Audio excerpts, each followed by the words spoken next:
welcome naman po natin ang presence ni God. Pwede po bang palakpakan po natin ang ating Panginoon? Hallelujah, we worship you, O God. Let this Sunday be our rest day sa piling po ng ating Panginoon. Hallelujah. Purihin po natin siya. Come on. Thank you, Lord.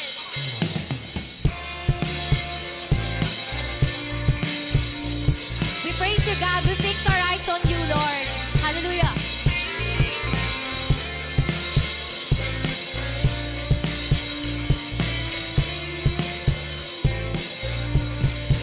Let's sing. I fix my eyes on you. My only hope is you. I find my rest when I lean on you. I fix my eyes on you. My only hope is you. I find my rest when I lean on you.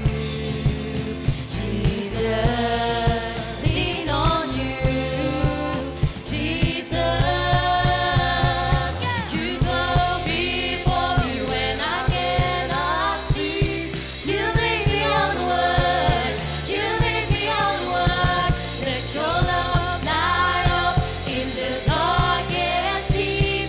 You lead me onward. You lead me onward.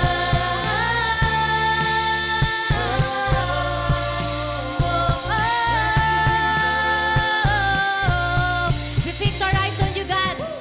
I fix my eyes on you, my strength and my refuge. I find my way when I run to you. I fix my eyes on you, my strength and my refuge. I find my way when I run to you. Jesus, we run to you, God. Run to you. Yes, Lord. Jesus, you go before me when I cannot see. You lead me onward. You lead me onward. Let your love light up in the darkest deep. You lead me onward. You lead me onward. You go. You go before me when I cannot see. You lead me onward. You lead me onward. Let your love light up in the darkest deep. You lead me onward. You lead me onward. We run, run, run to your side. Now we can see you.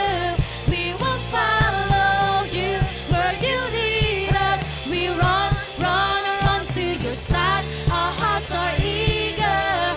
We will follow you. We go. Come on, church. Yes, Lord. You lead me onward. You lead me onward. Let your love light up in the darkest deep. You lead me onward.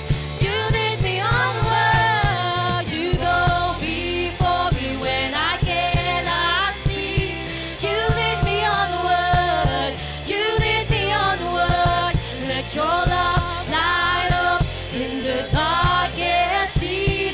You lead me onward. You lead me onward.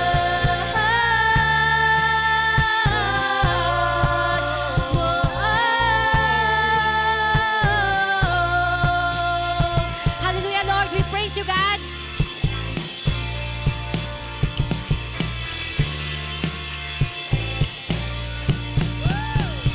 Hallelujah! Hallelujah, Jesus! Let us continue to praise the Lord. We praise you, Jesus. Hallelujah! Come on!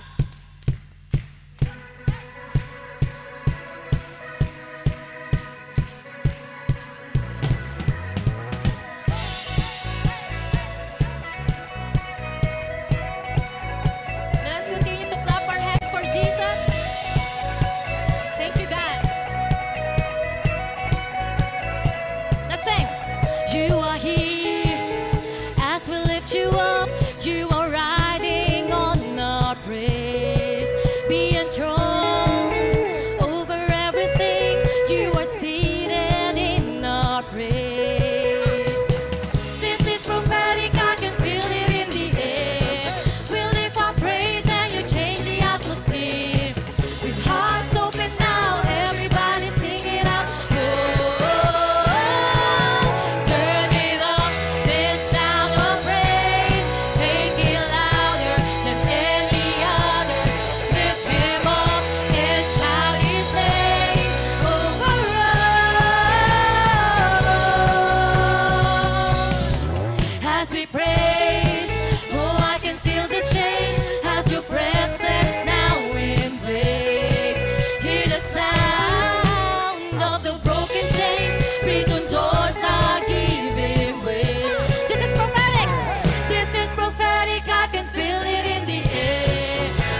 Let us continue to worship the Lord in spirit and in truth. Lord, your name is beautiful. Your name is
Hallelujah, Lord. We will lift you high among all others, oh God.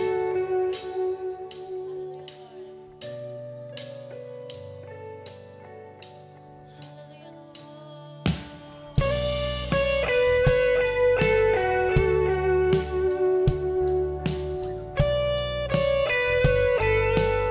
Come on, church, let's sing. Who can save the lost? Who can heal all sickness? Who can make me new? No one else but Jesus. Come on, church. There's no other name. There's no other name. We lift you high, higher than all others. We lift you high. Yes, Lord. Hallelujah.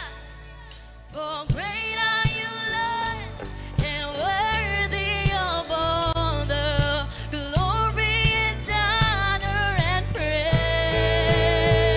Oh, we worship you, Lord.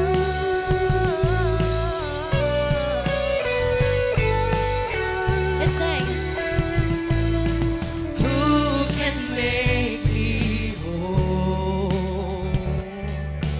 Who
Hallelujah. Palakpakan uli natin ng Panginoon. No?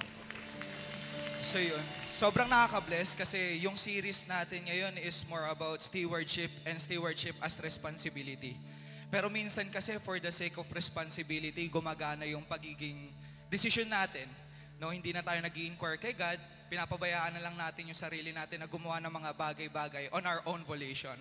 Pero pinarealize sa akin ni God, no, hindi lang basta dapat responsibility yung stewardship, kundi accountability. No? Dapat responsable tayo dun sa ginagawa natin. Dapat aware tayo na, uy, tama pa ba itong ginagawa natin?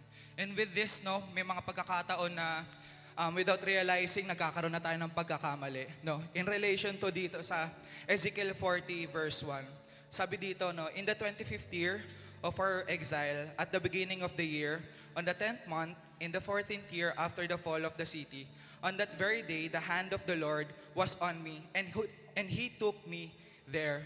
No, kumaga parang ang context kasi dito, nagkasala na naman yung Israel as usual. Kumaga parang nagkamali na naman sila kasi hindi na sila nag-inquire kay God Pero ang sabi nga dito, no, pagkasama natin si God, the Lord Himself yung magdadala sa atin, magdi-deliver sa atin mula sa sitwasyon na yon, mula sa pagkakamali na yon. So, ang kailangan na lang natin gawin is mag-repent, talagang akuin natin yung ginawa natin, maging accountable tayo. So church, let's pray.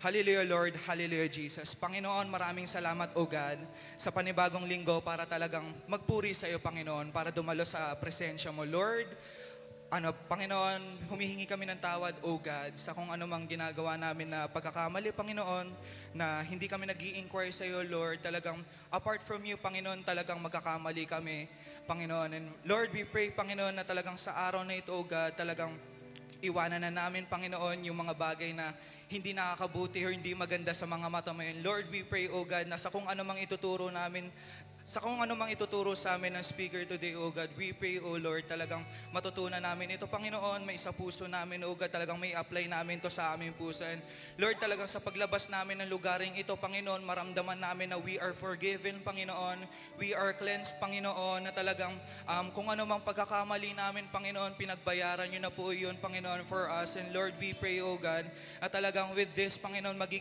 mas mag-i-improve pa kami, Panginoon, mas magmamature pa kami bilang Kristiyano sa mga mata mo. In Jesus' mighty name, O God, talagang pagpalain niyo po yung service namin, O God, din sa mga outreach later on. In Jesus' mighty name, God, amen and amen and amen. So, pwede na pong magsiupo ang bawat isa po. Thank you po.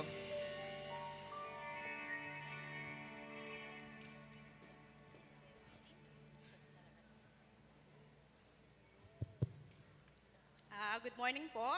Ako po si Teacher Vance. Hindi po ako magsasermon, pero on behalf po ng ating Praise Kids teachers, sa pangunguna po ni Teacher Irish, iniimbitahan po natin yung mga kids na edad 4, pataas, basta kaya na pong maglakad, kaya po maiwanan.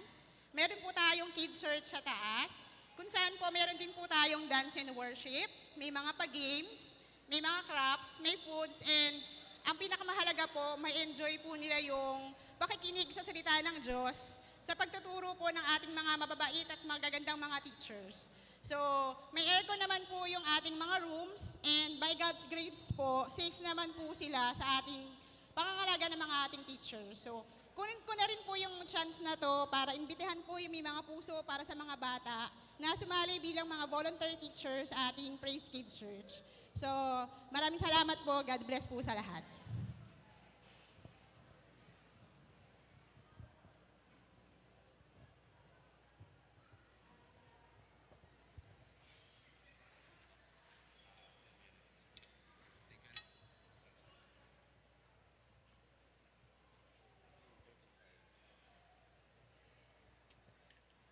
Sabi po ni Warren Buffett, isa pong pinakamayaman sa buong mundo po, you don't need to have extraordinary effort to achieve extraordinary results. You just need to do ordinary, everyday things exceptionally well. So, sinasabi po rito mismo ni Warren Buffett na hindi mo kinakailangan sobrang tinding magsikap sa isang napakatinding kailangang gawin. Ang kailangan lang matutunan ng mga tao, yung kahit ordinaryong bagay, gawin mo ang pinakamabuti mo. So yun po yung kailangan natin. Ano man ang ginagawa mo ngayon, do not treat it as parang ordinary lang na hindi naman kailangan pagbuhusan ng pansin. Napansin ko kasi attitude po ito eh. Kung ngayon medyo tamad sa pag-aaral, parang baka tama rin din ito in the future. Kaya maganda, establish na natin yung habit na kahit simple lang ang ginagawa natin, hindi simple yung pag-atake natin at paggawa ng maraming bagay. Si Berta Adams, diniscuss natin last Sunday, namatay siyang parang mukhang napakahirap, ang dami niya palang pera. Ito namang lalaki pong ito, si Ronald Reed, janitor, nakapagpamana ng $8 million. Janitor.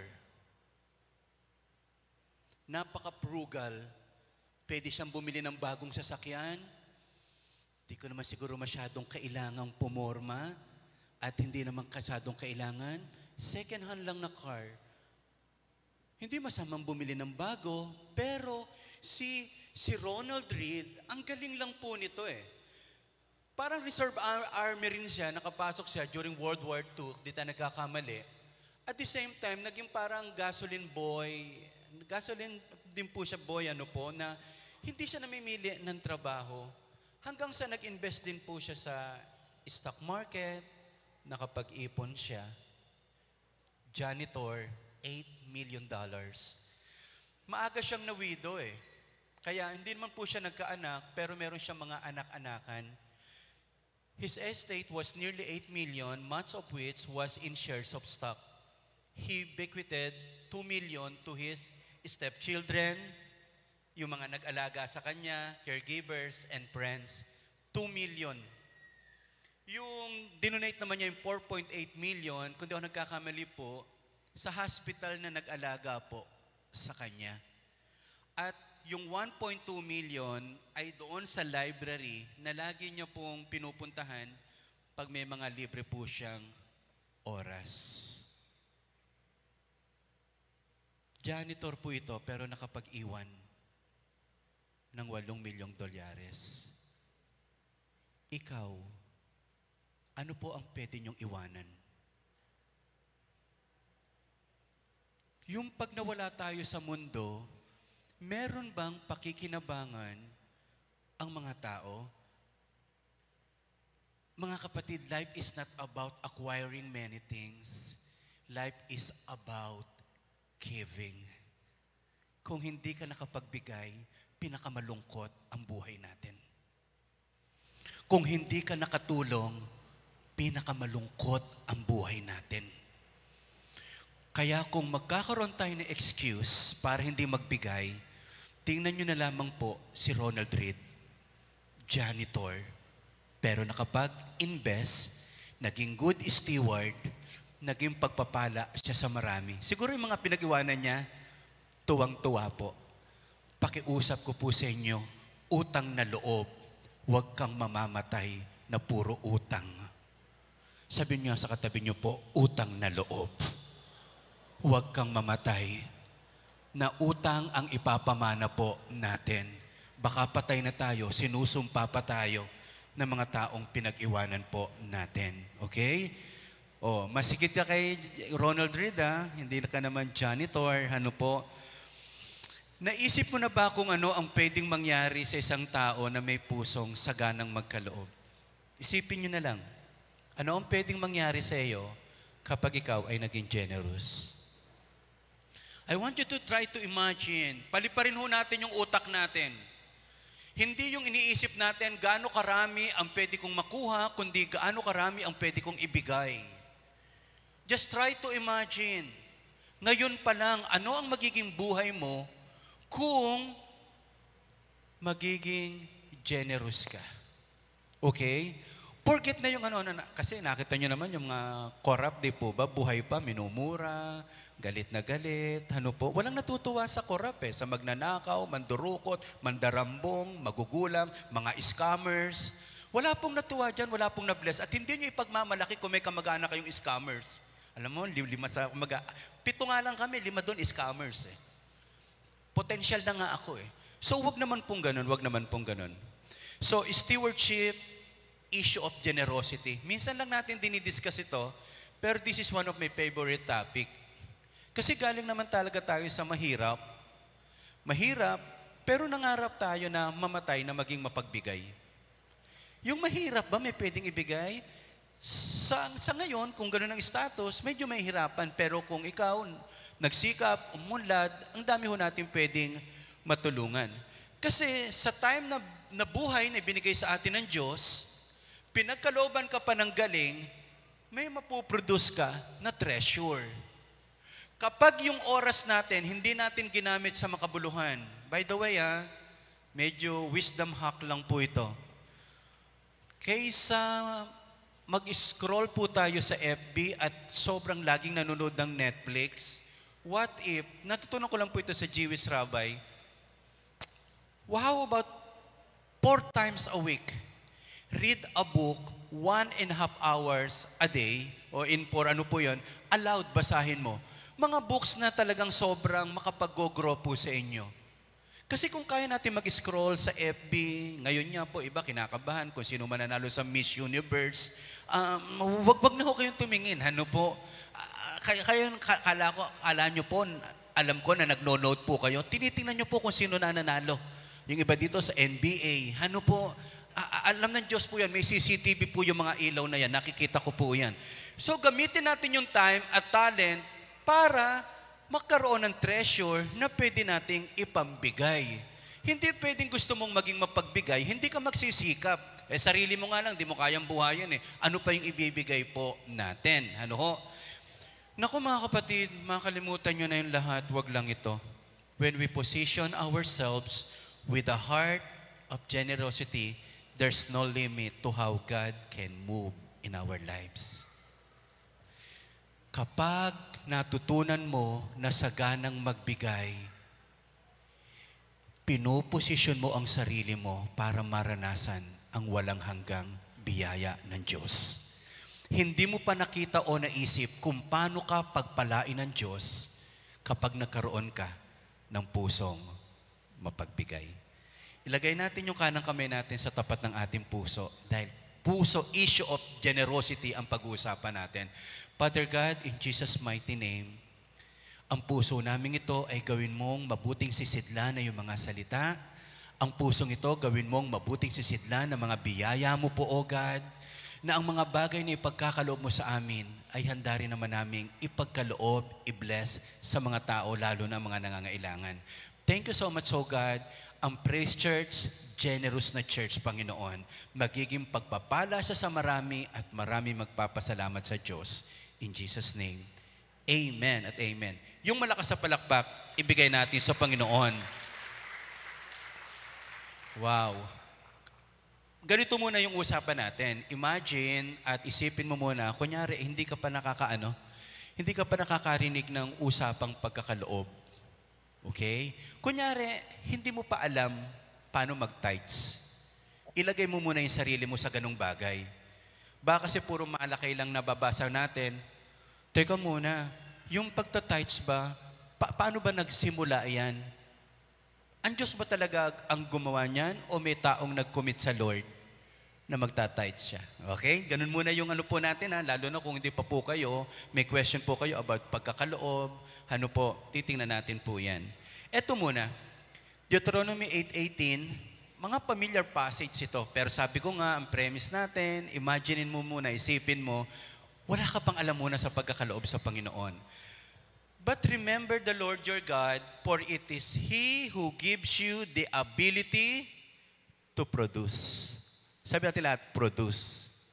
To produce wealth, and so confirm His covenant which He swore to your ancestor, at it is today. Binigyan ka ng Diyos ng kakayahan to produce. To create. Kaya ka pala binigyan ng Diyos ng kakayahan, may gusto siyang gawin mo, mabuo mo, maproduce mo. Iyon po yan. Kaya nga po, eto muna tayo ay nilikha ng Diyos na may kakayahan na gumawa ng kayamanan. Produce, create. Pareho lang. Pero wag lang natin itali sa wealth. You can produce opportunity. You can produce ministry. You can produce something na pakikinabangan ng ibang tao. Ability to produce wealth. Kaya lang, hindi ka makapagpo-produce kung hindi ka magtatrabaho. Sino na sa atin dito nakita nyo po, ang yaman-yaman niya, hindi siya nagtatrabaho, hindi siya nagsisikap, hindi siya kumikilos. Muli, ulitin ko lang po, ang trabaho, bibigyan ka ng pera, pero pag maganda ang ugali natin, bibigyan ka niya ng kayamanan. Kasi pag hindi ayos yung karakter natin at attitude, puro pag-uubos po yung ginagawa po natin o pagpapaligaya lang sa sarili, which is wala namang masama kung tutusin, pero hindi lang yun ang purpose ng Diyos sa buhay po natin. Kaya tinan nyo po, ito ang challenge ko po sa inyo. Huwag mong hintayin na may taong mag-create sa iyo ng maraming bagay. Ikaw ang mag-create sa iyong sarili at para sa ibang tao. Wala pa kasing tumutulong sa akin eh. Wala pa kasing sumusuporta sa akin. Alam nyo po, ang laki ng problema natin sa area na to. Mawala lang sa tao yung pabiktima mentality. Ang daming uunlad. O ba't hindi ka nakapag-aral? Di ako pinag-aral ng magulang ko. Ikaw ba, pinag-aral mo yung sarili mo? Hindi po ako sinuportahan ng mga kamag-anak ko. Yung sarili mo ba, sinuportahan mo? Paliligo nga lang, di ka pa nakakapaligo eh. Alam niyo yung pabiktima mentality, laging ibang tao ang may problema kapag may nangyari sa kanyang pangit. Ikaw ba pag hindi ka lumago sa Panginoon, ibang tao ba ang may problema? Pag wala ka bang naabot sa buhay, asawa mo ba ang may problema? So yun po yung sinasabi natin, huwag mong hayaang ibang tao ang mag-create sa iyo. Ikaw ang mag-create sa sarili mo, pati sa ibang tao. Alam nyo, talagang madalas yung narinig sa akin po kasi every Saturday nasa Magna Prime po ako.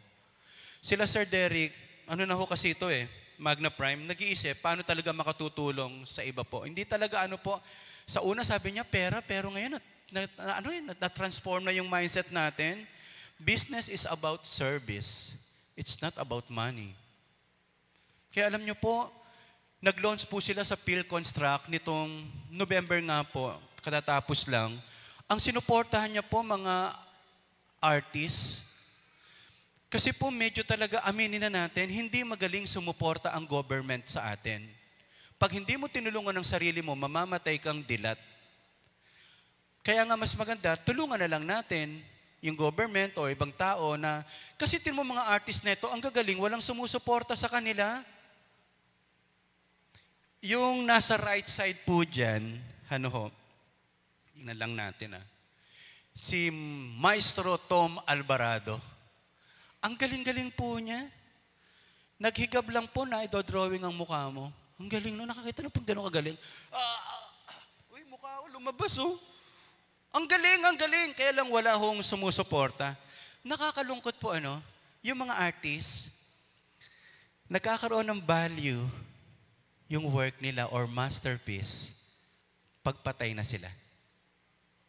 Starry, starry night. Vincent Van Gogh. Tama? Walang naniniwala sa kanya, pero nung namatay siya, halos lahat. May museum pa siya ngayon eh. Sino gustong maging artist? Sino gustong tumaas yung value ng work mo? Mamatay ka muna. Ang hirap naman nung ang hirap naman. Kaya sabi nila, pwede bang i-showcase na natin yung talent nila, yung galing nila.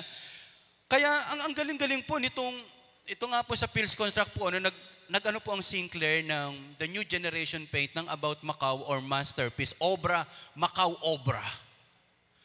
Alam niyo pag sabing masterpiece, isa lang yun.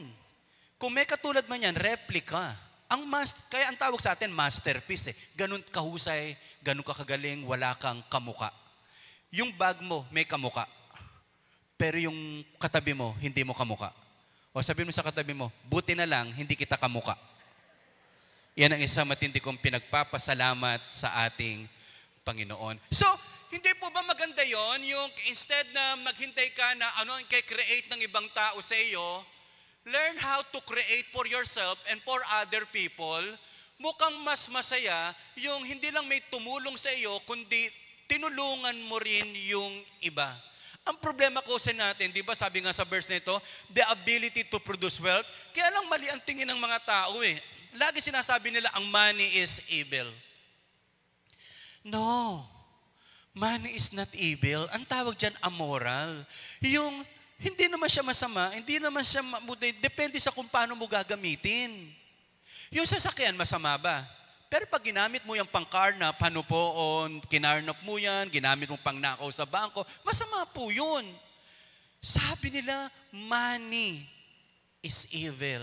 Sa Bible, ang liwanag, for the love of money is the root of all evils. Yung mga, yung mga tao nga pa nagkapera at nagkaroon ng kapangyarihan, nagiging matapobre, nagiging mayabang. Iba kasi yung kapangyarihan ng pera po eh. Pero again, as sinasabi natin, hindi totoo that money is evil. Money, love of money is the root of evil. Ang sabi pa nga ng iba, for the lack of money is the root of all evil. Pag wala kang pera, nakakapag-isip ka ng masasama. Pag wala kang pera, nakakagawa ka ng pangit. Kaya, to produce wealth, sabi natin lahat, produce wealth. Ang halaga po niyan, tinan mo, how can you honor the Lord with your wealth? Honor the Lord with your wealth. How can you honor God if you have no wealth? How can you bless other people if you have no money?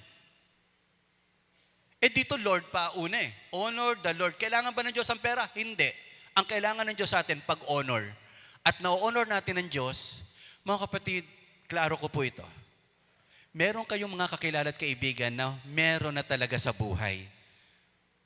Hindi yun po license para hindi mo na siya regaluhan or i-honor.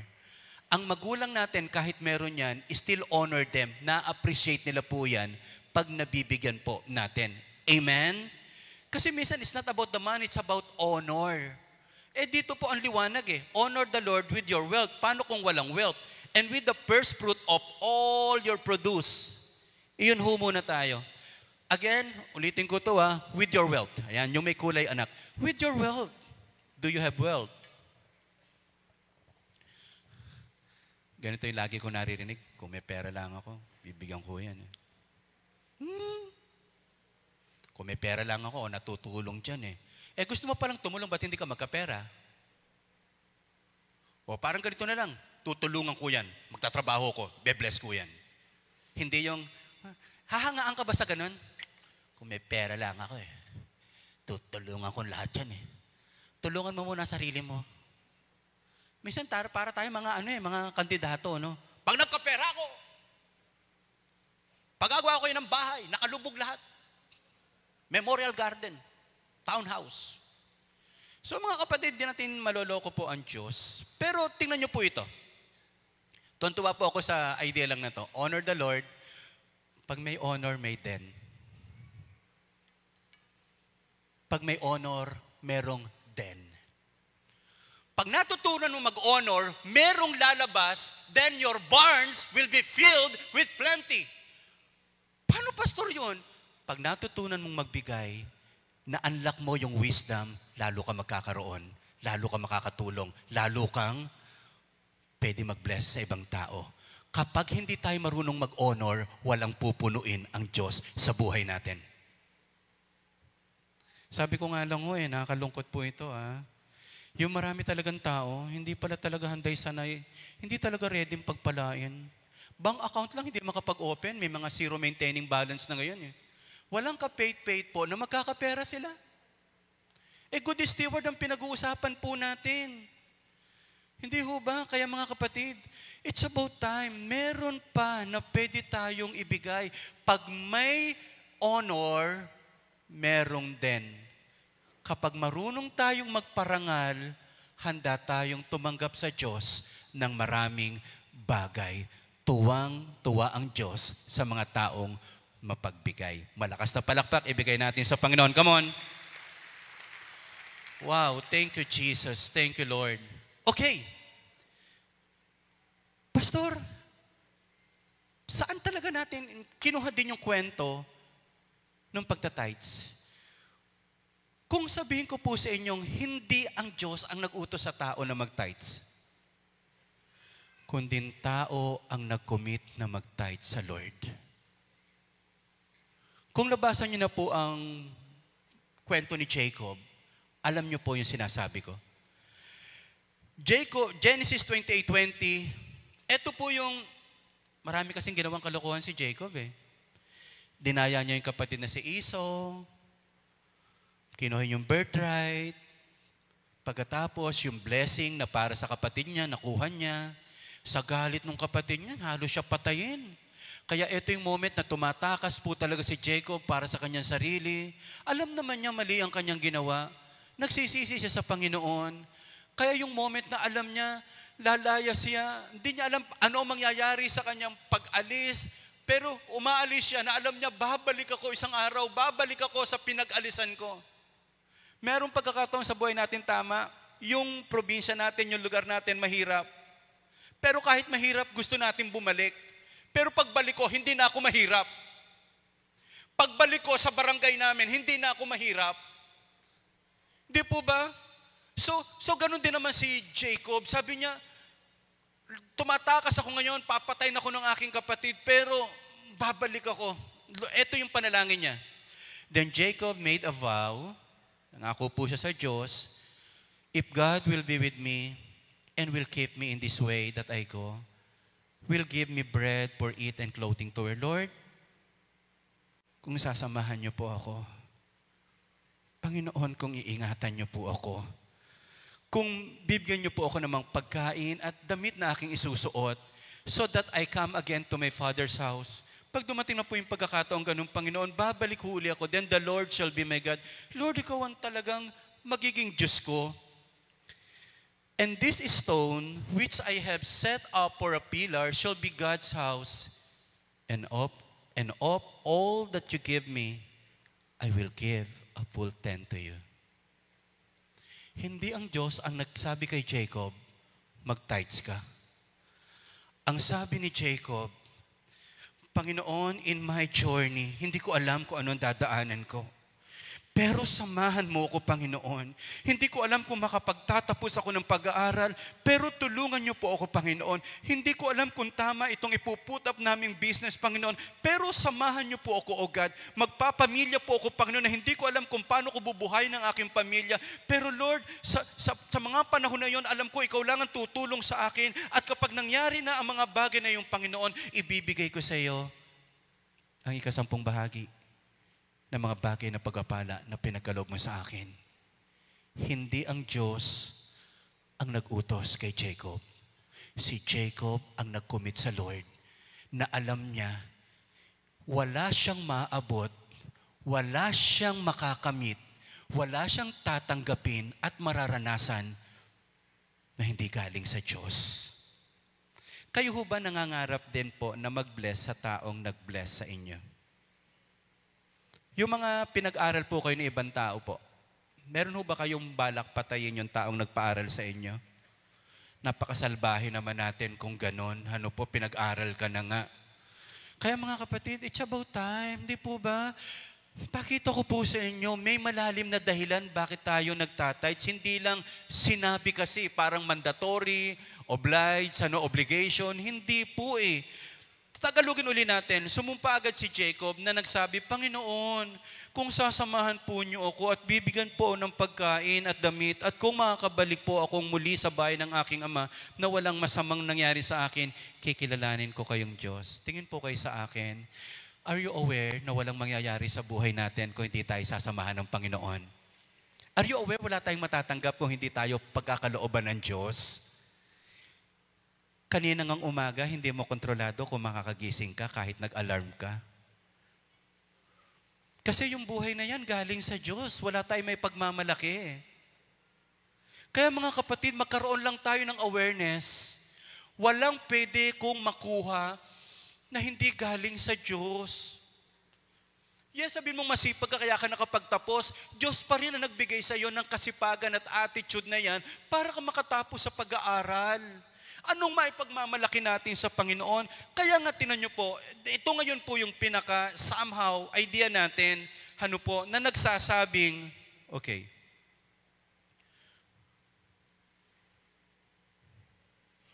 Okay, multimedia please pa, tulong na lang tayo, no? Pag-alala lang dito. Mas maganda kung ang ating pagbibigay ay nakabatay sa ating relasyon sa Diyos. Bakit ka nagbibigay? Ano ba ginawa sa iyo ng Diyos?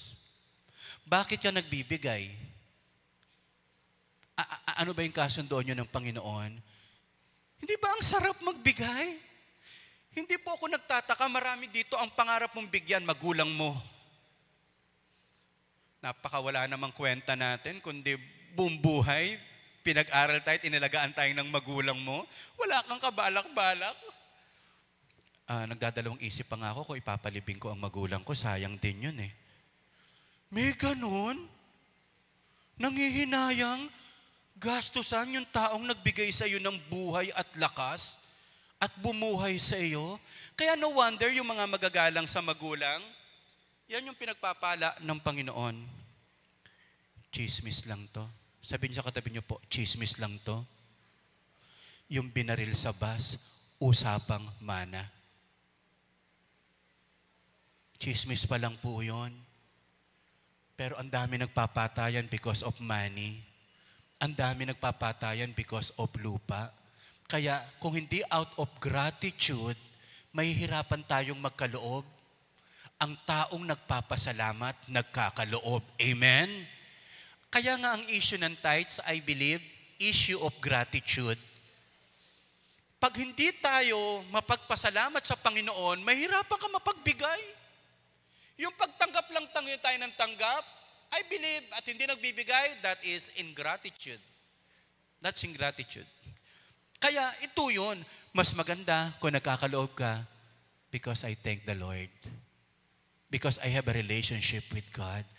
By the way, ang talaga makapagbibigay lang ng tithes, first and foremost ho, yung mga taong may relationship kay God. Yung mga may relationship kay God na kinikilala, Diyos ang dahilan ng lahat ng bagay na meron siya. O number 1 principle, sulat nyo to. Kapag tayo ay nagbibigay, alam mo bang ito ay pasasalamat natin sa Diyos. Every time you give, you are saying, thank you, Lord. Every time you give, salamat, Panginoon. Salamat, Panginoon. Lord, Ikaw ang una at pinakamahalaga sa aking buhay. By the way, kasama po yun, hindi lang po attitude ng gratitude, kundi yung idea ng priority. Again, ulitin ko po, gratitude, tithing is an issue of gratitude. Ang pwede lang makapag-tithes, yung nagpapasalamat sa Diyos. Hindi lahat ng may pera is nagpapasalamat sa Diyos. Hindi lahat ng mayayaman nagpapasalamat sa Diyos. Maraming tao sanay lang kumuha, pero hindi sanay magbalik or magbigay. Kaya every time na nagtatites tayo, isa lang pong ibig sabihin yan. Kaya ako nagtatites, nagpapasalamat ako sa Panginoon sa pagsama niya sa akin, sa pagtulong niya sa akin. Kaya kung gusto mo laging maranasan ang pagsama, paggabay ng ating Panginoon, huwag mong kalilimutan magbigay doon sa pinagmumulan at ng malayo pang bagay na mararating mo. Kung kayo po nagpapasalamat sa Diyos, hindi lang basta palakpak ang ibibigay mo. Malakas na palakpak ng pag-honor sa ating Panginoon. Oh, thank you, God. Kung hindi sa Diyos, ni damit, wala akong isusuot. Kung hindi dahil sa Diyos, baka na-wipe out na tayo ng pandemic. Grabe, ang tithings pala is gratitude. Every time you give your tithes, you are saying to God, thank you. Ilan kaya magpapasalamat ngayon sa Panginoon? Ilang kaya dito magkakaloob out of their relationship with God? And then number 2, ang ganda nito eh. Kapag tayo ay nagbibigay, alam mo bang inaayos ng Diyos ang ating puso? Kapag tayo nagkakaloob, hindi ang puso ng Diyos ang nakikilos. Pag tayo po ay nagkakaloob, hindi po ang puso ng Diyos ang nagbabago. Ang nagbabago, yung puso natin. The antidote for greediness is giving. Napansin niyo po ba yun? Pinabigay lang sa iyo, pero hirap na hirap mong ibigay. Pinabigay lang sa iyo. Hindi iyo Hindi pa nga bigay sa iyo eh. Bakit ganun? Kasi nga, Grabe talaga yung puso natin na lagi nagde-desire. Ulitin ko lang ho ito na kapag tayo nagkaloob sa Diyos, hindi ang Diyos na nagbabago kasi God is unchangeable. Hindi naman talaga nagbabago ang Diyos, pero ang tao, pwedeng galante, ngayon kuripot na. Pwedeng dating mapagbigay, ngayon wala nang pakialam.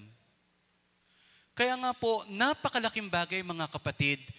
Bakit ko po sinasabi, kapag tayo ay nagtatides, nagkakaloob, alignment yan. Kahit eto ang gripo, eto ang baso, kahit tumutulo po ang gripo, hindi po masasapo ng baso. Ang tawag doon, hindi naka-align. Ang Diyos nagpapala, bakit walang-wala ako? Ang layo ko sa Panginoon Hindi ako nakaposisyon ng tama. Giving your tithes, giving to God, is positioning yourself to receive more of God. Ilan sa atin naniniwala, generous si God. Ulan, pinaulan niya kahit yung mga masasalbahe, pinaulan na niya yun. Yung hangin, kung yung hangin, hindi tatamaan yung mga masasama, masama, hindi makakahinga. Naku, ang dami na sigurong patay. Ang issue natin dito is alignment. Pag hindi tayo nagkakaloob, ang layo nating makatanggap ng mga bagay na para sa Panginoon. Sabi niya natin lahat, alignment.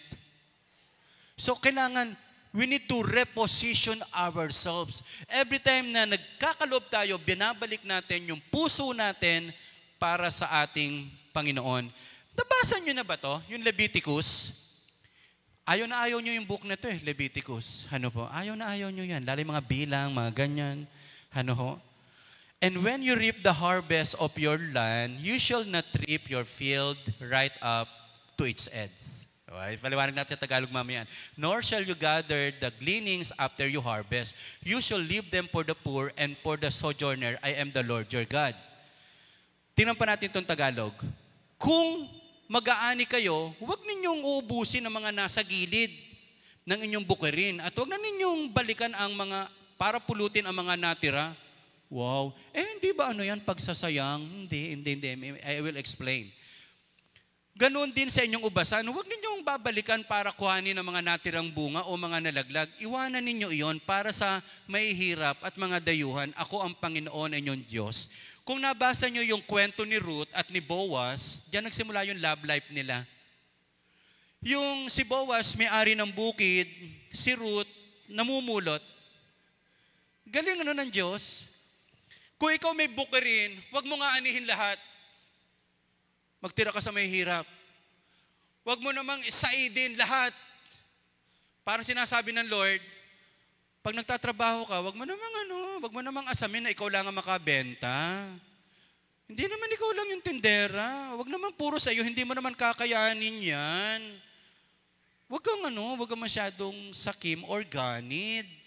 Kaya nga ang ganda nung, halimbawa, may lechong manok. Ganun pa naman mga Pilipino, lechong manok.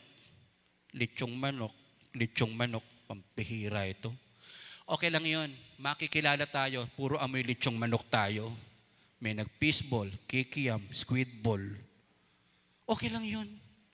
Ang sinasabi dito, lagi mong asamin, magtira. Kasi hindi naman gusto lang ng Diyos, ikaw ang kumukuha. Hindi lang gusto ng Diyos, ikaw yung umaani. Hindi lang gusto ng Diyos, ikaw yung pinagpapala. Mula sa iyong pinagpala ka ng ating Panginoon, maglaan ka ng mga portion na para sa mahihirap, para sa pantulong, para sa mga taong nangangailangan.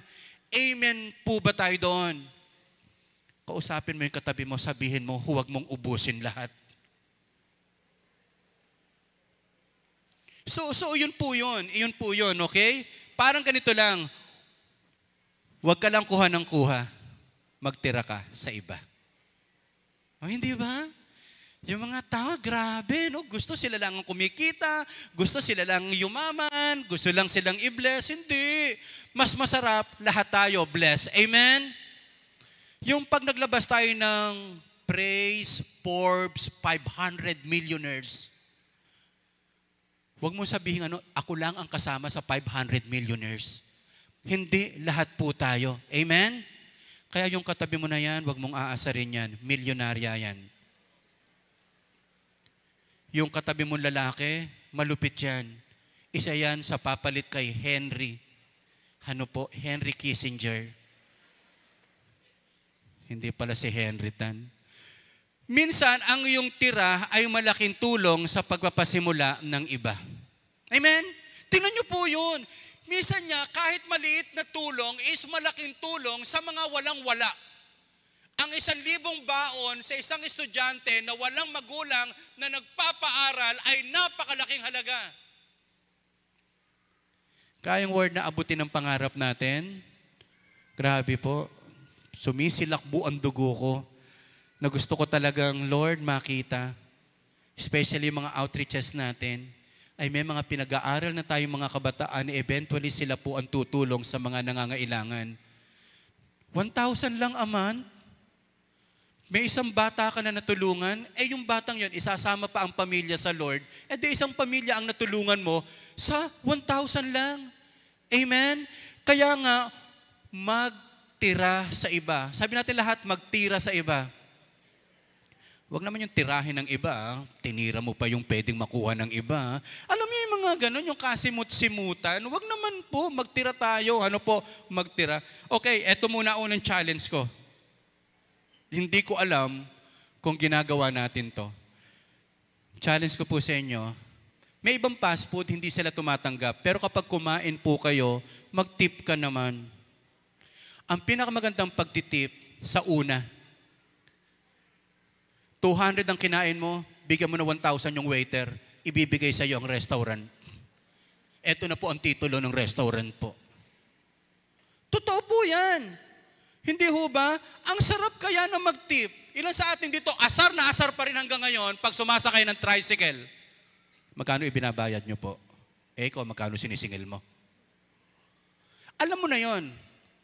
So, mga kapatid yung tricycle, mahal ko po kayo at mga tricycle driver. Pero alam na namin ang kalakaran.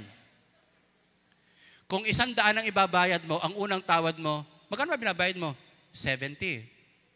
Di ba pwedeng 100? Yun naman talaga nasa isip ko, tara. So, ganun lang. What if kung 20 lang ang bayad, 50 ang inabot mo, sa inyo na po yan. Hindi pa sumama ang loob mo, na-bless mo pa siya. Kaysa yung, bira, di ako sinuklian, 5 piso pa naman yon. Di, sama ng loob mo, mamaya kumikirot na yung puso mo. Inatake ka na. Sa halagang 5 pisong sama ng loob, inatake ka. Kaya alam niyo, wag ka na. Labanan na natin. Walang-wala talaga eh. I-bless na natin. O kaya ganito, ibigay mo yung 20 sa tricycle driver, maglakad ka. Baka masayang po ang gasolina nyo, nakakahinayang eh. Ang gaganda pa naman ng tricycle natin dito po sa Manila, antitigas, puro bakal. Yung likod, kala mo, minamasahe ka ng rayos eh. Yung matutulis, sabi ko, ba't parang may tumutusok sa likod ko? Yung sa puwet mo, maya-maya, may 4 ang kapal ng puwet ko. Ang tigas ng inupuan mo eh. Pagkatapos, meron pang meron libreng bagok. Ako po, pag may kasamang bata, sabi ko, sir, may kasama po akong bata. Ididemanda ko po kayo pag may nangyari dito. Para naman kami puninarya, tarara. Liliko po ba? Sige, iliko mo. Ang bait. Huwag kayo sasakay na wala hong sinasabi. Sabihan nyo po, ang driver ho kasi kala, tricycle kailangan dala o taxi. May tao pala siyang pasahero. Ayusin lang natin yung ginagawa natin, okay?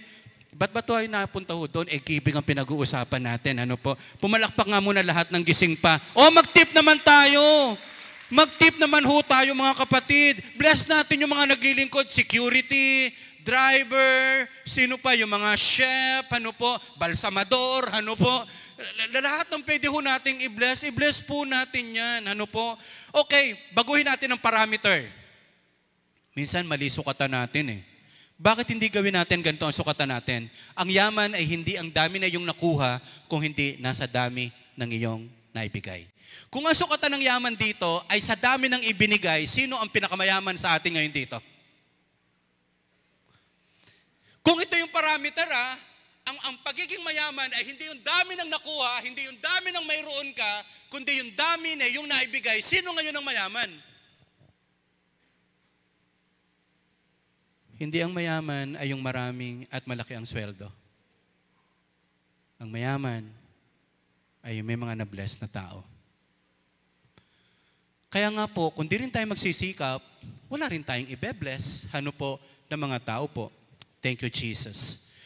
Okay, 2 Corinthians, basahin ko lang itong dire-diretso. Ganda-ganda lang kasi. Tandaan nyo ito, ang naghahasik ng kaunti ay umaani ng kaunti at ang naghahasik ng marami ay umaani ng marami.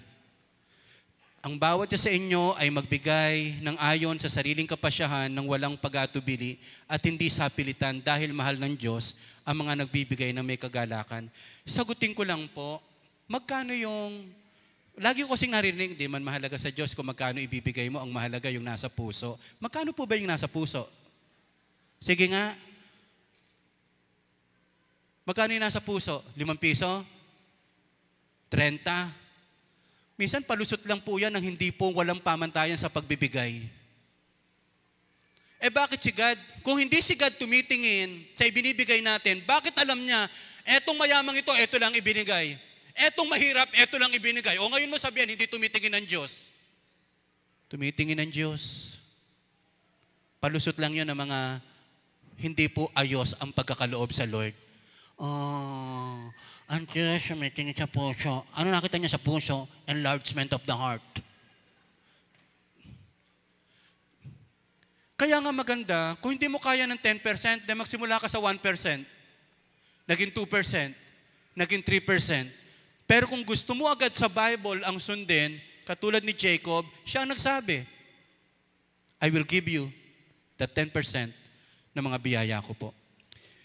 Ang at hindi sapilitan dahil mahal ng Diyos ang nagbibigay ng may kagalakan. At magagawa ng Diyos na ibigay sa inyo ang higit pa sa inyong mga pangailangan. Hindi ko makita dito, sinasabi ni God, pag nagbigay kayo, mahihirapan kayo, mawawalan kayo, masisira ang buhay nyo. Karamihan sa maayos ang buhay, maayos ang pagbibigay. Minsan, baka lang ma-offend yung ibang mga may problema, pero gusto ko minsan tanungin, kapatid, anak, ayos ba yung pagkakaloob mo? Kasi discipline din po yan yung pagkakaloob. Hindi natin masasabing spiritually matured ang isang tao nang hindi maayos ang giving niya. Maging sapat kayo sa lahat ng bagay at lagi niyong matutulungan ng iba. Gaya ng sinasabi sa kasulatan, namigay siya sa mga dukha, kailanman ay hindi makakalimot ang kanyang mabubuting gawa. And then, tayo nga po lahat, lakasan lang natin na 1, 2, 3. Ang Diyos na nagbibigay ng binhi sa magsasaka at tinapay na makakain, ang siya ring magbibigay ng inyong mga pangangailangan para lalo pa kayong galing naman po nito. Pasasaganain kayo ng Diyos sa lahat ng bagay para lagi kayo makatulong sa iba. At marami ang magpapasalamat sa Diyos dahil sa tulong na ipinadala ninyo sa kanila sa pamagitan namin. Di ko na po masyadong i-explain po ito. Madali na po nyo itong maunawaan. Pakita ko po sa inyo sa next slide. Problem ng mahirap, problem ng mayaman. Ito po. Ang problem ng mahirap, maraming tao walang hawak na salapi. Ang problem ng mayaman, marami ding tao hawak ng salapi. Yun po yung problema. Minsan sa sobrang kahirapan, ni budget wala ho Survival mode. Pero ang problem naman ng iba, pag nagkapera ka naman, hawak ka naman ng pera mo. Dati nga walang-wala ka, ngayon nagkapera ka, takot na takot ka ngayon na mawalan. Dati ka wala ka Sabi mo sa katabi niya po, dati wala ka. Parang hanggang ngayon Hindi, meron na yun. Donyang-donya na yan. Ano po? Nakita mo naman mga youth natin dati, parang ayaw papasukin sa mga fast food, mukhang walang pera. Pero sa totoo po, yung mga mukhang walang pera, minsan yan ang may pera. O titigan mo yung katabi mo, mukhang wala lang pera yan. Pero may pera po yan. Okay, so ang problem natin, Kung wala tayong hawak na salapi, magsikap tayo para may mahawakan ng salapi. Kung mayaman naman tayo, luwagan natin ang hawak para hindi tayo hawakan ng pera. Tingnan niyo po yung picture nito para mas lalo niyong maunawaan. Ano po? Sa picture nito, imagine, meron kang maliit na garden. Di ba sabi kanina sa Leviticus, huwag niyo nga anihin lahat, magtira kayo. Kung ito lang ang lupa mo, konti lang ang matutulungan mo. Konti lang ang makakakuha sa iyo. Tingnan niyo yung next picture. Kung ganyan ang bukirin mo, maraming tao kang matutulungan. Makalimutan nyo na yung maraming bagay, wag lang ito. Tingin po kayo sa akin. Mag-decide ka nga ngayon. Marami ka bang gustong matulungan? Kung wala kang maraming gustong matulungan, huwag ka magsikap. Pero kung gusto mo na marami kang matulungan, ayusin natin yung buhay natin. Magsikap po tayo. Huwag kang bumalik sa Diyos, may isa ka lang natulungan. Ang dami mo palang pwedeng matulungan. Kung ganyan ang iyong bukirin, kung ganyan ang iyong buhay, kung ganyan ang iyong influence, kung ganyan ka-ini-enlarge ni God, hindi ba masaya?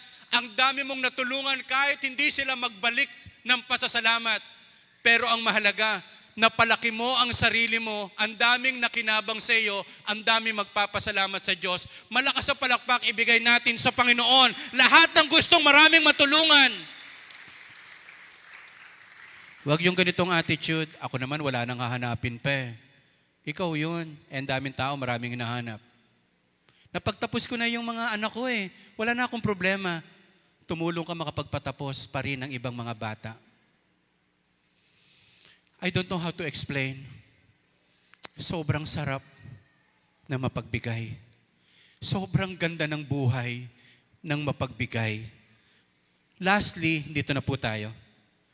Kapag tayo nagbibigay ng sagana, alam mo bang inilalagay mo ang iyong sarili na lalo kang pagpalain ng Diyos. Singa James, haguran mo ko ng yung hagod na magbibigay ang mga tao. Yung ayaw nila magbigay, pero pag natugtog, gusto magbigay Grabe, ano po? Lord, I want to be generous like you, like father, like son. Minsan pag tinatanong ko si Lucas, Lucas, ano yung gusto mong paglaki mo? I want to become generous. I want to become generous. Meron bang nangangarap na ganon? I want to become generous. Yung generous, meaning niya, free in giving or sharing. And sa ibang term, open-handed, bukas palad. Maraming taong mapagbigay, hindi kilala. Kaya nga nagugulat tayo pag namatay yung tao, doon lang natin makikita. Isa po ako sa natulungan niya. Yung mapagbigay ho kasi, hindi binobroadcast yung mga binibigyan niya. Yung mga matutulungin, as much as possible, they want privacy. Right? Kaya hindi ko kailangan kumandidato o malagay sa mataas na posisyon para malaman nilang nagbibigay ako. Yung mga sinasabi, yung binibigay, mukhang hindi natin alam ang motibo. Natutuwa lang ako kasi, hindi ka nawawalan. Hindi ka nawawalan every time you give. Kaya nga kung magbibigay ka lang din, kung magmamahal ka na lang din, love generously. Love your wife generously. Love your children generously. Love your sibling generously. Mahalin mo yung kapatid mo. Magmamahal ka na lang din. Kaya nga minsan naiisip ko, bakit ko titipirin ang pamilya ko?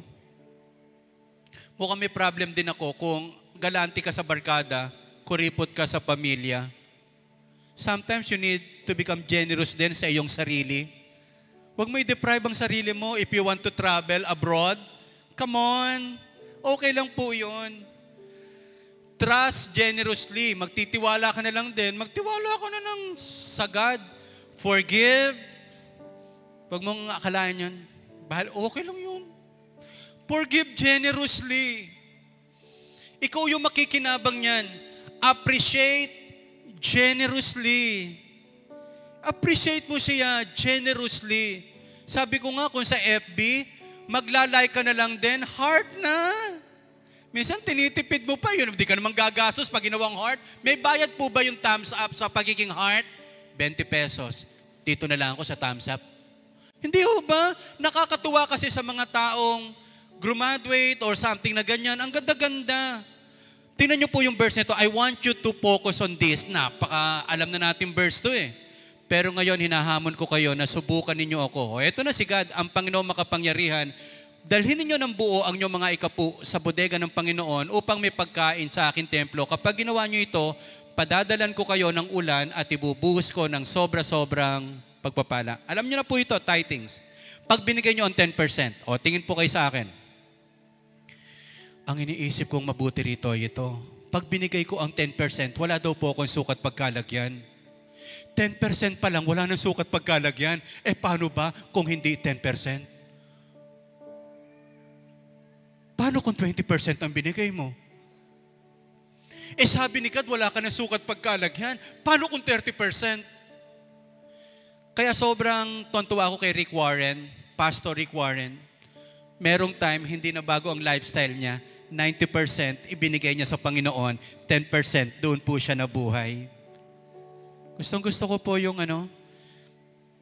yung masaganang nagkakaloob para sa ating Panginoon. When we position ourselves with a heart of generosity, there's no limit to how God can move in our lives. Pag nagbigay ka ng tithes at lagpas pa sa tithes, ano kaya ang pwedeng mangyari sa iyo? O tingin ho kayo sa screen focus lang. Tithings is an issue of gratitude. Kapag nagtithes ka, nagpapasalamat ka sa Diyos. Pero kapag ibinigay mo more than tithes, that is generosity. Ganun lang po kasimple. That is generosity. Yung tithes nga lang, walang sukat pagkalagyan. How about generosity? Ang term ko dyan, ganito, ayaw mo na, gusto pa ng Diyos. Gusto pa, sumusuko ka na, Lord, this is too much. Gusto ko pa.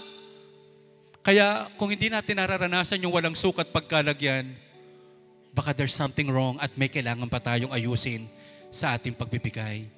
At the end of the day, ang mapagpasalamat, nagbibigay, tithings. Ang mapagbigay, sumasagana, generosity. Ano ang gusto niyo po? Gratitude or generosity? Magsimula tayo po doon sa gratitude. I will give my tithes because I thank the Lord sa lahat ng pinagdaanan ko, sa lahat ng pinagkaloob niya sa akin, sa lahat ng problema, kabiguan man yan o kasawian, iniligtas ako ng ating Panginoon. Si God napaka-generous sa atin. Sige nga po, may I ask po, yung ating mga ushers po, may ibibigay lang po sila sa inyo. Papel lang po ito. Actually, dapat to sobre, pero hindi ko na po ginawang sobre. Pangarap kong pagkakaloob. Hiraman lang ho kayo ng ballpen. Sige po, bigyan po natin ng lahat. Ano po? Bigyan natin ng lahat, pakipasa lang po. Lahat tayo meron ito. Pangarap kong kaloob o pagkakaloob. Hiraman lang ho kayo, maganda sana talaga may ballpen kayo. Pero kasi ipapapasa ko po ito Ipapapasa ko po ito sa inyo. I will give you time, mga 2 hours. Hindi, saglit lang. Ano itong pagkakaloob na ito? Huwag niyong lalagyan ng pangalan nyo. Huwag niyong lalagyan ng pangalan nyo. Okay? O, taas ng kamay, lahat na nakatanggap na ng papel na ito. Sige, taas ng kamay. Naku, mga 500 lang po yata itong pinagawa ko po. Pero sana po, etong instruction natin, pangarap kong kaloob. Kung hindi ka pa nagtatites, huwag mo isulat ang pangalan mo, Lord, gusto ko na po mag-tites. Ayusin ang pagtatites ko. Number 2, wala ho itong limitasyon. Bago ka mamatay, ano-ano yung mga gusto mong maipagkaloob sa Panginoon? Meron ka bang charity? Gusto kong magbigay ng 2 million sa Home for the Aged. Gusto kong magbigay sa lugar namin ng 5 million para po makapagpatayo ng school. Meron bang tao na inilalagay sa iyo ni God na gusto mong i-bless ng magandang halaga? Isulat mo dito. Kung kayo din po nililid ni God, nangangarap kayo, pwede sabihin nyo, next year, sa susunod, gusto ko pong mag-seed money sa outreach na ito. Sige, sulat lang natin. Kanya-kanya ho tayo. Walang pangalan yan. Pero ngayon pa lang, isinusulat mo pa lang, pangarap kong pagkakaloob. Hindi kasi ito pangarap kong matanggap. Yun na po ang ginagawa ng marami. Ang kailangan natin, pangarap kong kaloob. Dito po sa Praise Church, totoo po yun. May inilalagay po ang Diyos. Gusto ko pong pagkalooban ng ganitong halaga. Nangangarap po ako na maipagpatayo ng bahay si ganito. Ilagay nyo lang man po. Pangarap kong pagkakaloob. Hindi lang po ito nakatali sa Praise Church. Baka may simbahan tayo na gustong i-bless. Iyan lang po natin. Ilagay natin. Wala ho itong limit. Isulat nyo. Pagkatapos po, igagather po natin yan. Isulat nyo ho muna, pangarap kong pagkakaloob. Mamaya, I will ask Jeff mamaya sa gagawin natin sa Sunday, ano po, na pagkakaloob. Especially sa ating parang shoebox kit para sa mga kids, ano po. Pero for the meantime ngayon, ano po, ilagay muna natin ano yung pangarap mong kaloob. O kung mga bata, mga kabataan na rito, may pangarap ka ba sa magulang mo? Ilagay mo naman dyan, ano po, sa 70th birthday niya, ititreat mo siya sa Jollibee. Wow, bongga. Ang galing. So sige po, sulat pa lang yan, wag ho tayong maramot sa ating pagsulat pa lang. Okay? Ano yung pangarap mo? Sulat nyo lang ho. There is power in writing. There is yung vision na isinusulat ho natin. Iyan din ang tutuparin ni God. Ano yung pangarap mo maipagkaloob? Ibahin natin yung parameter. O sukatan or barometer man yan na nagsasabing, eto yung pangarap kong makuha. Hindi. Ano yung pangarap mong maipagkaloob? Pwedeng sa church, pwedeng sa ibang tao, institution na gusto mong i-bless, outreach, sige lang po. Sana minimum of 5 may maisulat ka dyan. Ano po? May mga tao na gusto mong ipagkaloob sa ating Panginoon. Pangarap kong pagkakaloob. Okay? Again po, huwag niyong isulat ang pangalan niyo for the sake of privacy. Kasi nakakatuwa dyan, ano? Pag minabasa tayo, wow, gusto ko po magkaloob sa Praise Church, Quezon City. Gusto kong mag-seed money next year ng ganitong halaga. Praise Church Kamuning. Lord, gusto ko po ako makapagpatayo ng worship center nila. Di ba ang sarap? Iyan ang gagawin ngayon ni God. Iyan po yung grabing tutulungan ka ng Diyos. Kaya nga, break muna natin this Christmas na puro yung matatanggap ko lang, ano po. Wow. So, hiraman na lang po kayo ng ballpen. Pag walang ballpen, dugo, magbutas lang tayo ng konti ng daliri, ano po, isulat sa pamagitan ng dugo. Ano ho? Sige ho. Kayo ho ba may mga leaders o mga tao dito sa Praise Church nangangarap ka pagkalooban? Totoo po yun. Isa rin po ako sa nangangarap. Kahit sa mga primary leaders, Lord, nangangarap ako isang mentoring namin.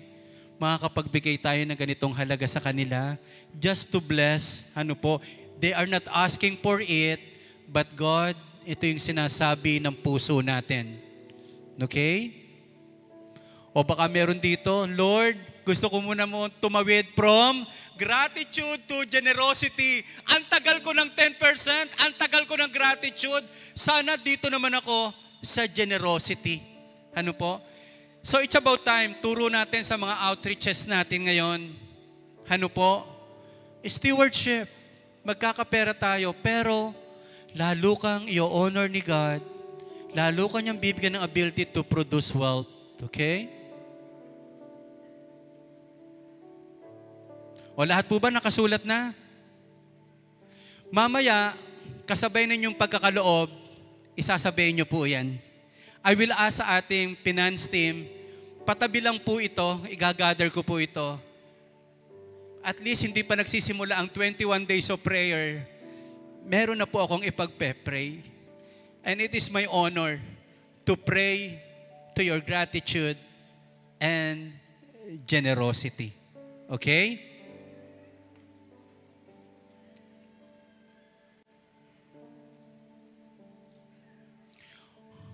Nagsusulat pa ho ba ang lahat? Okay. Before si Jeff, i-ask ko lang, Lucas, ka na nga po yung isang box. Dito tayo maglalagay ng mga toys, pero ang gusto ko lang munang sabihin, lahat tayo mga outreaches, magbigay din po tayo. Halimbawa, yung gift ng Santa Maria, napunta sa Quezon City. Hindi ba maganda yon kaysa yung ganito eh? Minsan naiisip ko lang, uy, bigayan. Tayo na lang magdala ng box sa ano natin, sa outreach natin. Hindi po, i-extend ho natin. Even ang mga volunteers, lahat ho tayo, imagine, kung meron tayong 700 or 800, kung isa-isa lang ang dala natin, meron tayong 800 boxes. Kung bawat isa may 1,600 boxes. So, yun po yun. So, I challenge lang po, lahat ng mga ministry volunteers o mga outreaches, magdala po tayo ng ganito. Okay? So, bago ko po kayo ipag-pray, Jeff, paki-discuss nga, anak, pati pa yung isa, para ma-discuss na ni Jeff to. Jeff, dito tayo nakita. Ano lang po tayo, no? Pakinggan natin si Jeff para po sa mechanics ng gagawin po natin. Next Sunday is Super Sunday, super pagkakaloob para sa Panginoon. Yes, anak. Amen. So, magandang umaga, Praise Church. And it's application time. So, sa lahat po ng mga na-bless sa ating sermon, hindi lang po dapat tayo na-bless, hindi lang po tayo labasan na encourage, dapat po na-move tayo to really walk upon doon sa principle na tumawid po tayo sa pagiging gratitude at pagiging generous natin. So, this coming Sunday would be a gift-giving Sunday. So, discuss ko lang po sa inyo yung magiging mechanics natin para may isang linggo po tayo mag-prepare ng ating mga kaloob. So ito po ay intended sa lahat ng bata, lalaki o babae, ages 11 and below. So, ang tanging hiling lang po namin is maging creative po tayo sa pagkakaloob. So hindi kailangan yung gagamitin natin yung shoebox ay bago or yung kahon bago. Basta po yung mga laman po ay siguradong hindi pa nagagamit. Yun lang po yung gusto nating i-ensure. So, ano pong pwedeng lamanin ng shoebox? Okay? So, primarily po, pwede po tayo maglagay ng laruan. Okay? So, mag-sample po ako dito.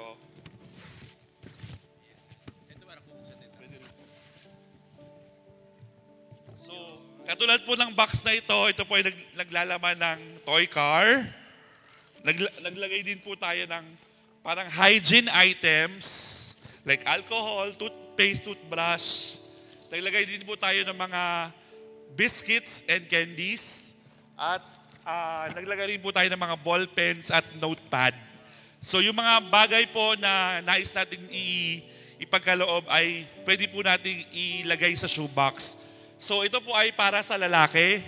Ito naman po ay para sa babae. Example lang po yan, stuffed toy. Yan, meron din pong hygiene items, meron din pong biscuits at chocolates, at meron pa pong mga iba pang goodies. So make sure lang po na ang ilalagay po natin ay dry goods. Okay? Kung meron pong liquid, make sure na sealed po siya tightly para hindi po mag-leak. No? So, lagyan lang natin ng label kung ito ay pang babae o pang lalaki. Again, ages 11 and below.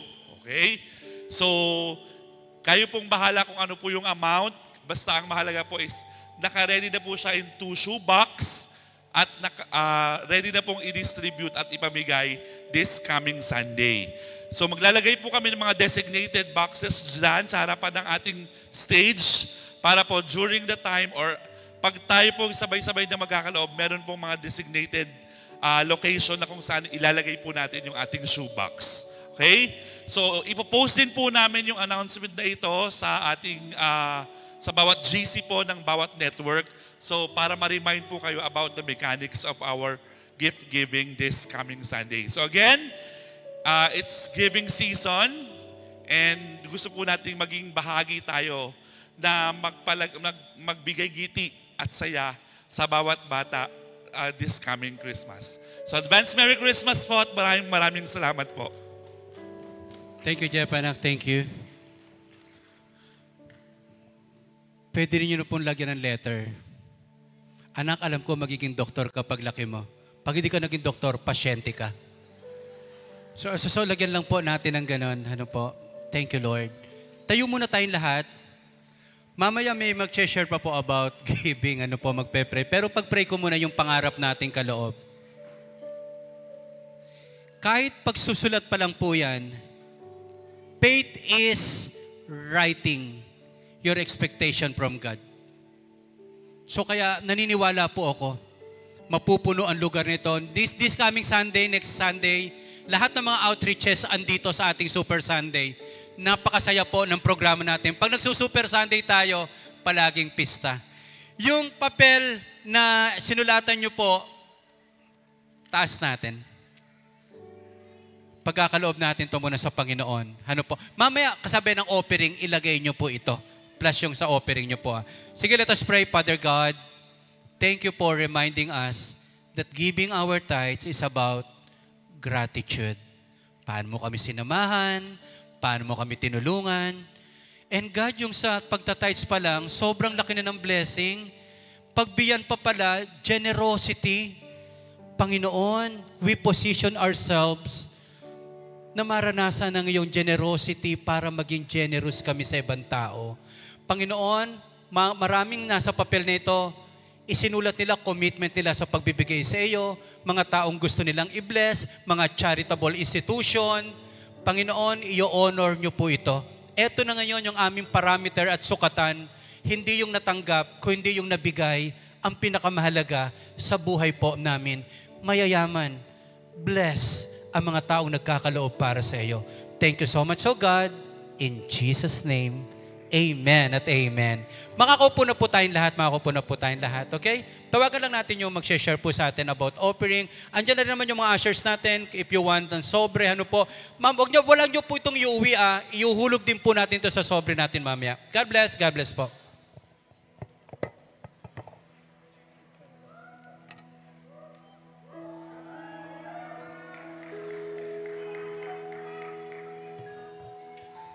Hello.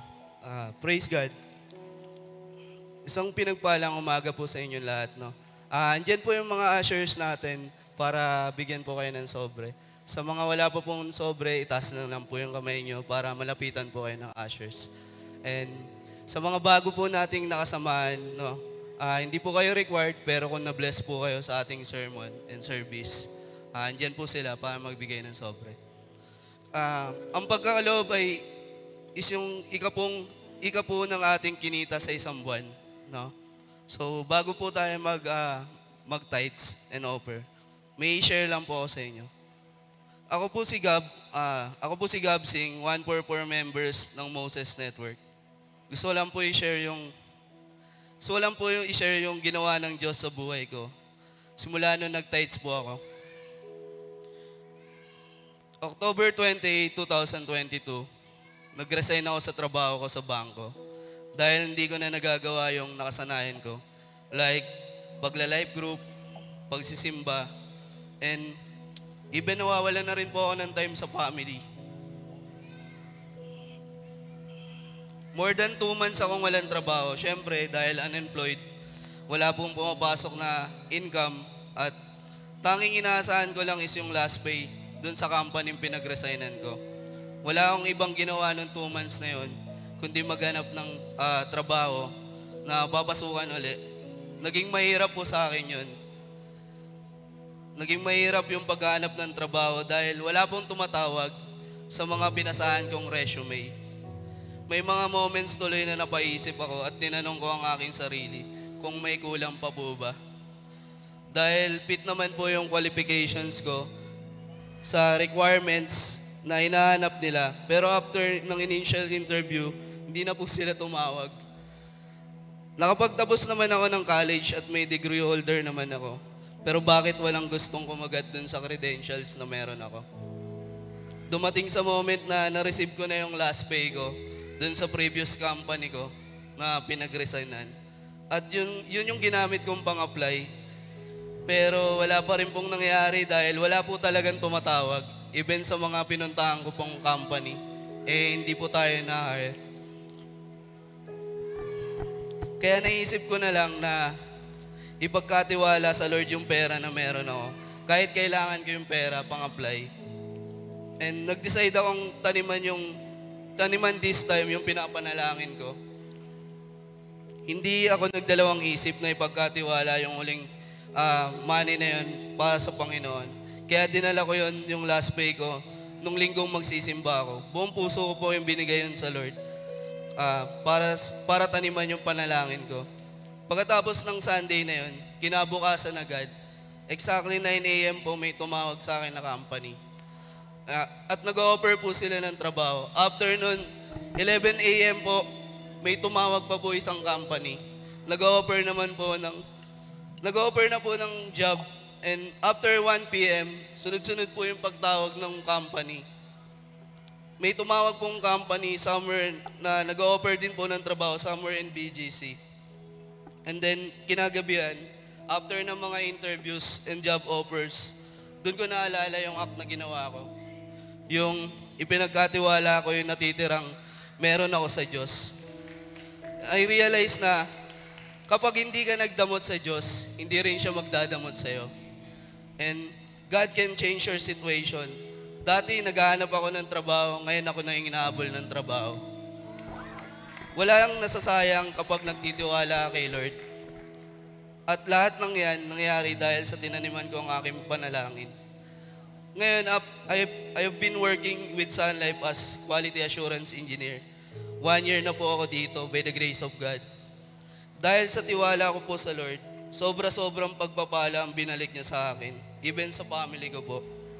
Dahil sa kabutihan niya sa akin, nakatulong na po ako financially sa family ko at mga bayarin sa bills.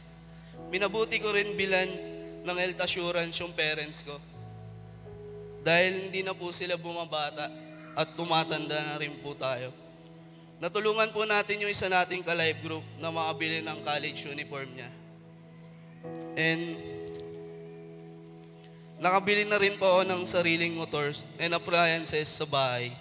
Nabilan ko rin po ng bagong iPhone 13 yung aking mama bilang regalo sa lahat ng sakripisyo at hirap niya nung ako'y nag-aaral.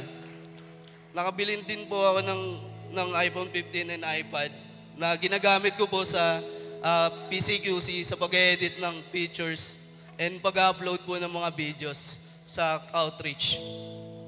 Hindi ko po sinasabi ito para magyabang po ako. Sinasabi ko po ito, kung nagawa po ng Diyos sa akin to, ay kaya din po niyang gawin sa inyo. Kung magtitiwala po kayong lubos sa Kanya. Lahat ng yan, nagawa ko dahil sa Diyos. At lahat ng ito ay mula at galing sa Kanyang mga biyaya.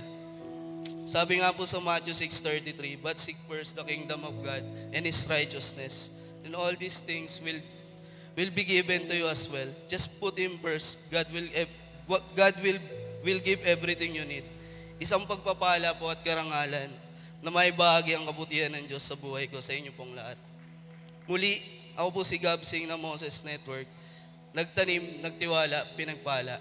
So, iangat lang po natin yung tithes natin sa Lord and pag-pray po natin ito. So, let us pray. Praise God. Lord, maraming salamat, Panginoon, sa pagiging humble na tinuro mo sa amin, O God. And God, Ikaw po yung mag-bless sa mga taong nagtatites, Panginoon, ng tapat, O God. I pray, Panginoon, na Ikaw, Panginoon, yung umawak sa puso nila at maging generous giver po sila, O God. Lord, bless our pastors, our family, our life groups, and outreaches, Panginoon. Lord, Ikaw lamang po ang maitaas. Ang pangalan Niyo lamang po ang maparangalan. In Jesus' name we pray. Amen at amen. Praise God po.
Maaari po ba tayong lahat ay tumayo para sa ating pagpupuri sa ating Panginoon? Thank you, Lord. Thank you, Lord. We worship you, God. We worship you. Thank you, Lord.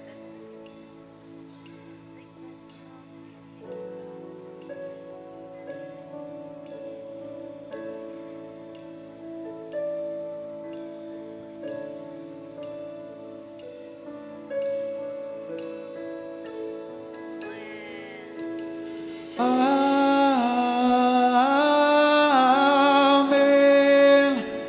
Amen.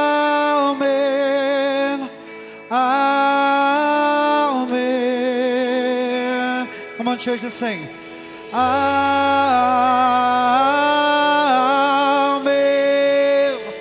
Amen. Amen. Amen. Amen. Say. Amen.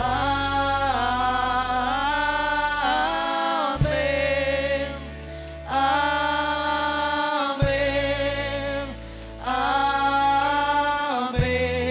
Amen. Amen.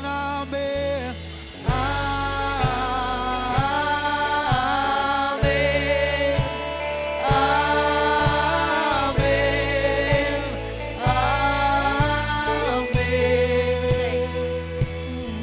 May His favor be upon you and 1,000 generations in your family, in your children, in their children, in their children. May His favor be upon you and 1,000 generations in your family, in your children, in their children. Come on. May His favor be upon you and 1,000 generations in your family, in your children, and their children. Come on, we will speak blessing. Come on. Be upon you and 1,000 generations in your family, in your children, and their children, and their children. May His presence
Muli next Sunday, sabay-sabay tayo magkakaloob.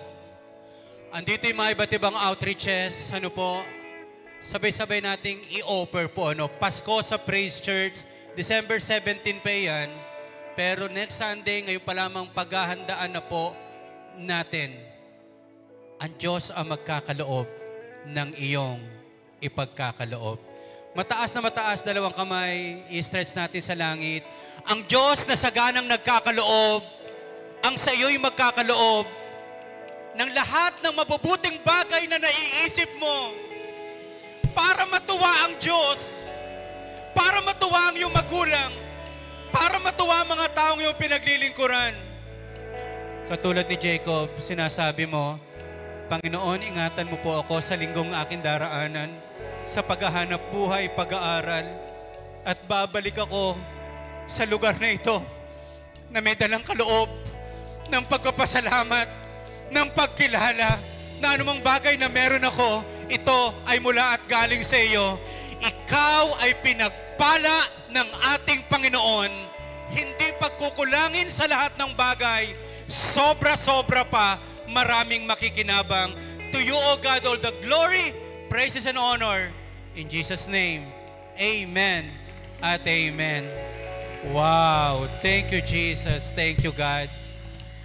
You can now go to your group huddle area. Pag-usapan niyo po ano ang ipagkakaloob natin this Sunday. Kahit pamilya po next Sunday wala hong problema yung pag-offering natin. Okay? God bless you. God bless you.